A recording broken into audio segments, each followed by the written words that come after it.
Hey pushers, I'm back with another prompt from the 2024 exam. We're going to go through set 2 DBQ, which is all about beliefs about the threats to the United States from 1917 to 1945. I'll start with a quick synopsis of each document, go through what outside evidence could have been included, give you some potential thesis statements, and how I would have organized the body paragraphs. Document 1 is by Henry Cabat Lodge, a senator, and in this document, he is providing rationale against ratifying the Treaty of Versailles and joining the League of Nations. So this is in the aftermath of World War I. And so this is going to be in a period where the U.S. is returning to isolationism, and his audience is his fellow U.S. senators. The purpose is trying to persuade the senators not to ratify the Treaty of Versailles, and it's a nationalist, isolationist point of view. In document 2, we've got a magazine article written in 1920 by A. Mitchell Palmer, and in this magazine article, he is warning against the threat of communism within the United States, and he's promising to act against the radicals. So this is during the first Red Scare. This is in the aftermath of World War I, and his audience is likely to Americans that are fearful of communism. And the purpose is to justify the aggressive actions by the government, and the point of view is a government official who is committed to protecting democracy and maintaining law and order. In document 3 by Madison Grant, he is arguing against unrestricted immigration and providing the possible impact if immigration is left unchecked. This is again in the aftermath of World War I. It's during the period of isolationism, the Red Scare, the Roaring Twenties. He is addressing policymakers and persuading the readers of the necessity of immigration restrictions. And this is a nativist point of view. In document 4, Butler is condemning war in general as something that is very profitable for the few and harmful for the many. And this is in the interwar period while tensions are increasing in Asia and Europe.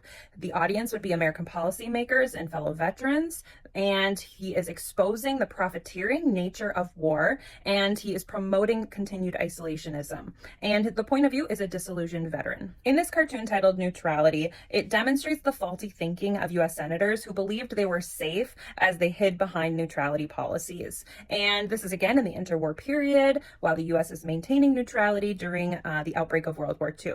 This is probably going towards Americans that are debating the U.S. response to World War II, and it is a critical stance and highlighting the ignorance of U.S. senators for believing that neutrality would keep the U.S. safe. And so this is an anti-isolationist point of view. In document 6, Kajiwara describes a 4th of July celebration at an internment camp in California. This is during World War II in the aftermath of the attack on Pearl Harbor. The audience could be future generations or historians, and she's sharing a poignant moment that exposes the irony of life experienced by Japanese Americans during World War II, and the point of view is an incarcerated Japanese American. Finally, in document 7, Bethune is discussing the dual challenges faced by African Americans during World War II.